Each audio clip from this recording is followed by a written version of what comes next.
Mariing itinanggi ng ilang dati at kasalukuyang opisyal ng gobyerno na humingi sila ng porsyento sa flood control projects na nakuha ng mag-asawang Pasara at Pacifico Diskaya. Idinawit sila sa sinumpang salaysay ng mga Diskaya sa Senate Blue Ribbon Committee hearing. May unang balita si Darlene Kai.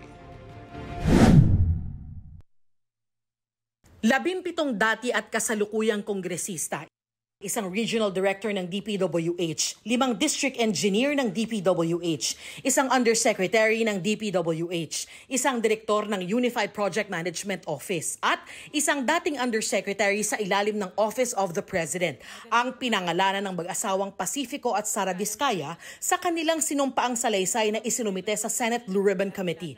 Ilan nila sa mga ito ay personal umano nilang inabutan ng pera para hindi maipit ang kanilang mga kontrata sa gobyerno. Ayon sa mga Diskaya, 10 to 25% ng halaga ng kontrata ang hinihingi ng cash at walang resibong pinipirmahan. Matapos naming manalo sa mga bidding, may mga opisyal mula sa DPWH ang lumalapit sa amin para humingi at kumuha ng bahagi niya sa halaga ng proyekto. Ito ay binibigay namin sa kanila ng cash. Ang bawat transaksyon ay may karampatang voucher at ledger na nagsasaad ng mga araw at kung kailan nila ito natanggap. Meron din anilang kickback na inaabot nila sa chief of staff o staff ng politiko. Meron ding binabanggit lang anila ng mga nanghihinging taga-DPWH. Lumapit sa akin ang DPWH project engineer na si Angelita Garucha para kolektahin ang parte ni Kong Roman Romulo sa flood control projects noong 2022. Pagdating ng 2025, si District Engineer Aristotle Ramos ang sumunod na nagpakilala na bagman ni Kong Roman Romulo kung saan 30% ang kanyang hiningi ay para kay Kong Roman Romulo. Sinabi niya na walang magagawa dito dahil pondo ito galing sa unprogrammed funds at insertion galing sa taas. Karamihan umano ng kausap nilang taga-DPWH ay sinasabing ang pera ay para kay House Speaker Martin Romualdez at ako Bicol Party List Representative Elizalde Co, ang dating chair ng House Committee on Appropriations. Maging si dating Congressman Marvin Rillo, ilang beses umanong binanggit kay Diskaya na malapit niyang kaibigan si Speaker Romualdez at inaprubahan umano ng Speaker ang mga fund requests niya. Sa tuwing umiinom kami sa Wine Story, sa BGC at sa Shangri-La Mall, sinasabi pa ni Kong Rillo na lahat ng kanyang request para sa pondo ay galing pa mismo sa unprogrammed funds at insertion na inaaprubahan ni Speaker. Ang tao ni Marvin Rillo na si Bogs Magalong ang pumupunta sa amin para kunin ang pera sa aming opisina. Binanggit din daw sina Romualdez at ko ni Uswag Party List Representative Jojo Ang. Si Kong Jojo Ang naman, lagi ring binabanggit sa lahat ng project sa kanya ay papondo ni Speaker at ni Saldico. Mataas ang hinihingi sa project, dagdag pa niya, hindi naman lahat ng pera ay para sa kanya, kundi para kay Speaker at kay Saldico. Napilitan umano silang magbigay ng kickback dahil sa sobrang panggigipit ng mga nabanggit na politiko. 12 meters ang kailangan na ibaon mo sa lupa. Ang problema, yung 12 meters, kinatay, ginawan 3 meters. Baka naman ganun ang project mo. Hindi ko po kayang sagutin, Mr. Chair, yung gawa po ng iba. Hindi, ikaw ang tinatanong ko. Ina-example ko lang yung Mindoro. Baka Opo. ganun ang gagawin mo, may mali talaga. Hindi po, Mr. Chair. Kami na lang po ang nag-a-absorb ng maliit na kita. Ibig po sabihin, Mr. Chair, kesa wala kaming project, walang trabaho yung mga tauhan at empleyado namin, minabuti lang po namin na kumita na lang ng kahit na barya-barya lang. Kasabwat na ho ninyo yung district engineer at saka regional director. Paano po? Pati yung COA, kasabwat din ho ninyo. Magbubulag-bulagan na lang yung tatlong yun. I don't think 2% lang po ang kinikita nyo dito, 3%. Magpapakanda hirap kayo, 2 to 3%. Kakayanin ba ng 2 to 3% yung mga sasakyan na binili nyo na pagkadami-dami po? I mean, that's way, unbelievable po. Your Honor, kaya po. Dahil 23 years naman po namin pinaghirapan po yun. Umutang umano ang mag-asawang Diskaya sa ilang mga taga-DPWH dahil na-freeze na anila ang kanilang bank account. Noong isang araw lang daw, nagsauli umano ng pera ang isang June. Driver ni Eduarte Virgilio, DPWH Regional Director ng Region 5. Itinanggihan ni Virgilio pati ang alegasyon laban sa kanya. Na-freeze ng bangko ang mga account namin kahit wala pang court order ng AMLAC. Mukhang naramdaman niya na magsasalita na ako kaya sinauli po niya yung 25% plus parking fee. Kulang pa nga. I never went to that office and I categorically say that those allegations mentioned by Mr. Diskaya, I did not receive those. I awarded to him last year one project, and that's a road project. Ipatatawag sa Senate hearing ang driver ng DPWH Regional Director. Itinanggi rin ni dating DPWH District Engineer Henry Alcantara ang akusasyon ni Diskaya. I respectfully deny po na may tinanggap po ako galing sa kanya. Si House Speaker Romualdez tinawag na kasinungalingan ang mga pahayag ng mag-asawang Diskaya. Sa isang pahayag, sinabi ni Romualdez na mali, malisyoso at pawang name-dropping lang ang ginawang pagbanggit sa kanya sa sworn affidavit ng mga Diskaya. Kahit kailan daw, hindi siya tumanggap at hindi tatanggap ng suhol mula sa kahit kanino dahil walang sino man ang kayang manuhol sa kanya. Kung may gumamit o ng abuso raw ng pangalan ni Romualdez para kumita, sila raw ang dapat managot. Iginiit naman ni Congressman Zaldico na walang basihan ang mga akusasyon laban sa kanya. Ayon kay Ko, walang patunay ang mga alegasyon na anyay sabi-sabi lang at politically motivated para linlangin ng publiko at lumihis sa accountability. Mariinding itinanggi ni Pasig City Representative Romulo ang pag-uugnay sa kanya sa maanumalyang bidding. So sa totoo, hindi man ako nakikialam sa bidding, pero siguro dahil nga doon na hindi ako nakikialam ng bidding, tapos sa totoo, marami pang ibang factors, ay madali niyang masabi. Pero again po, hindi po totoo ang mga sinabi niya. Iginagulat naman daw ni Quezon City 6th District Representative Marivic Copilar ang pagkakabanggit sa kanyang pangalan. Kasi ni Anino, ni Sara o ni Curly Diskaya, di ko nakita. I have never spoken to them, nor have I ever authorized or allowed any representative to deal with them. My office will launch an exhaustive investigation regarding this matter. I will also file a libel case against the Diskaya so they may answer before the proper court of law for this deliberate action to destroy my reputation by deceiving the public. Pinag-aaralan din ni Marikina 1st District Representative Marcy Teodoro ang pagsasampa ng mga reklamo laban sa mga Diskaya. Demolition job o panirira raw sa kanya ang mga paratang ng mag-asawa. Wala raw katotohanan ng mga ito at hindi pa raw siya kongresista nang mapunta sa mga Diskaya ang kontrata. Pinabulaanan din ni Quezon City 1st District Representative Arjo Atayde na nakinabang siya mula sa sino mang contractor. Kahit kailan hindi raw siya nakipagtransaksyon sa kanila. Todo tanggi rin si Romblon Representative Eliandro Jesus Madrona sa mga pahayag ng mga Diskaya. Wala raw siyang proyekto sa mga Diskaya kaya ano raw ang basihan ng mga pahayag nila. Nabalitaan daw niyang nagbid si Diskaya para sa mga proyekto sa Romblon pero wala raw siyang alam at kinalaman sa pagbabayad. Sabi naman ni San Jose del Monte, Bulacan Mayor at dating Congresswoman Florida Robes, mangilabot naman daw kung sino man ang gumamit ng kanyang pangalan. Wala raw ghost project sa kanilang lungsod. Nanindigan din si Caloocan 3rd District Congressman Dean Asistio na wala siyang tinanggap na pera mula sa mag-asawang Diskaya. Wala raw ghost project sa kanyang nasasakupan. Kung may proyekto man daw doon, DPWH daw ang nangangasiwa. Maghahain din daw ng kaso si Laguna Representative Benji Agaraw na itinanggiring humingi siya ng pera kapalit ng mga proyekto sa kanyang distrito sa Laguna.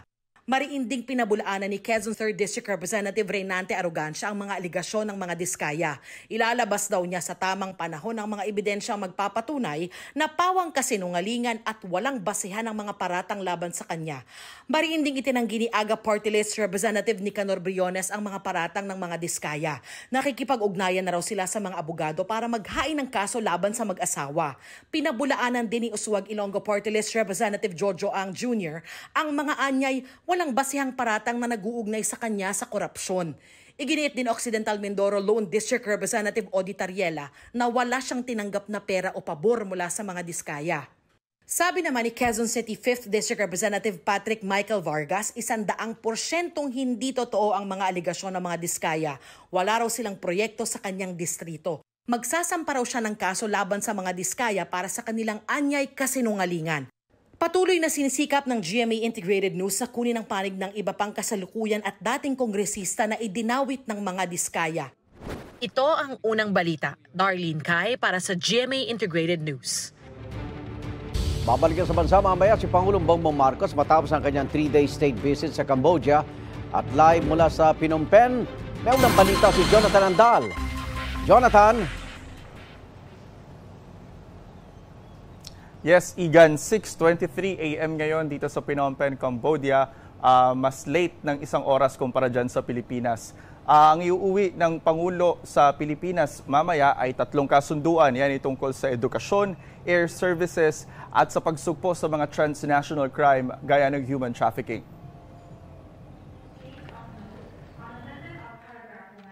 Kasama sa mga kasunduang pinirmahan sa pagitan ng Pilipinas at Cambodia, ang Memorandum of Agreement sa pagitan ng Philippine National Police at ng National Police of Cambodia para sa mas mabilis na pagsugpo ng mga krimen sa pamamagitan ng pagpapalitan ng impormasyon.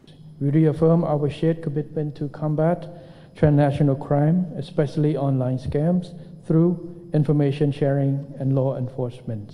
We agreed to strengthen collaboration among our law enforcement and security institutions, so that our collective response will be swift, coordinated, and effective.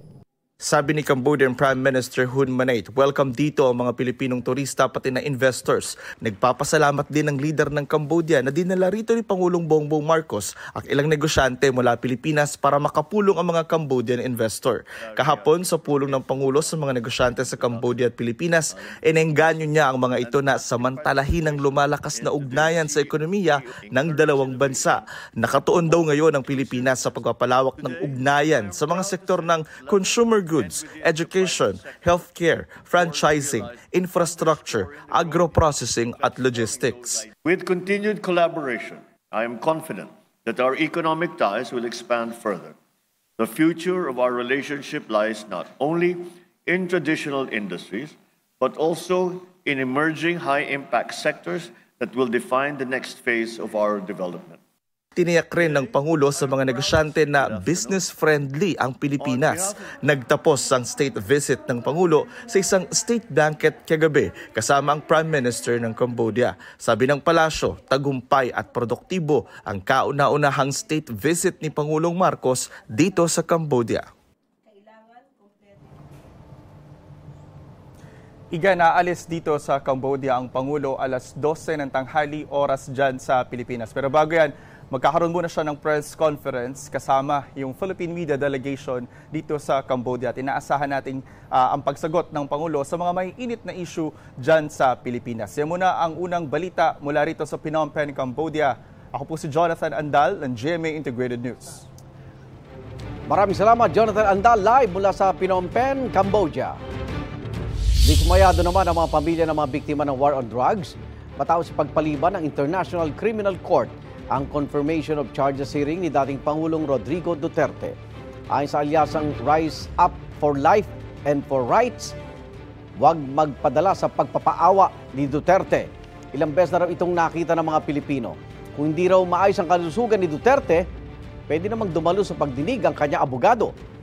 Makikipag-ugnayan daw ang mga abogado ng mga biktima sa Office of the Public Counsel for Victims para ma-reschedule ang confirmation hearing sa lalong madaling panahon. Sa September 23, dapat ang confirmation hearing para sa kasong crimes against humanity ng dating Pangulo. Pero ayon sa ICC Pre-Trial Chamber 1, humiling ang kampo ni Duterte ng indefinite adjournment dahil hindi raw fit ang dating Pangulo na humarap sa pagdinig. Magpapatupad daw ang chamber ng limited postponement para mabigyan sila ng sapat na oras na magdesisyon. Umaaray na naman ang maraming PUV drivers sa panibagong taas presyo sa mga produktong petrolyo ngayong araw. Yan ang unang balita live ni EJ Gomez. EJ?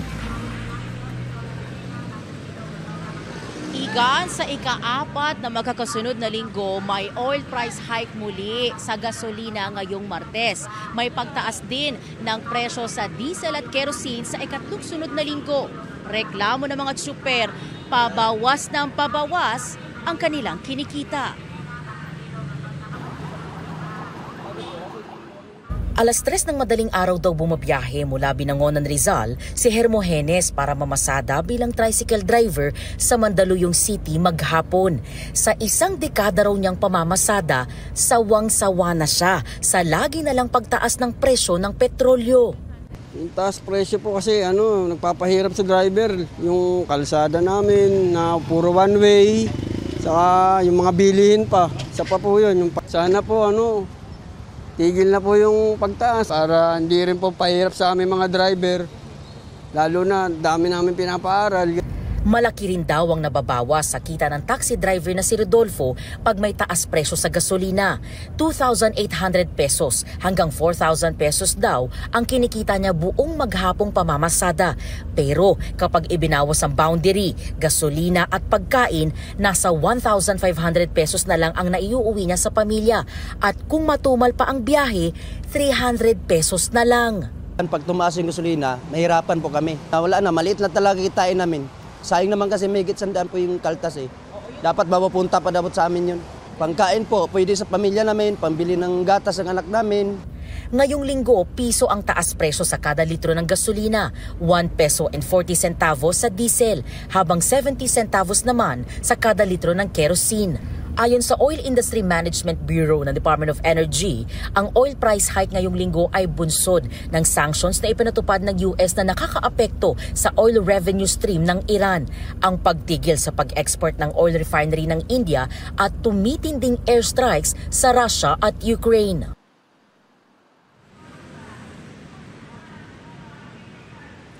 Igan, sabi ng mga nakausap nating super, ang pisong taas presyo o higit pa talagang malaking kabawasan sa perang na iuuwi nila sa kanilang mga pamilya. Lalo na ngayon na hindi naman daw tumataas ang kinikita nila sa pamamasada.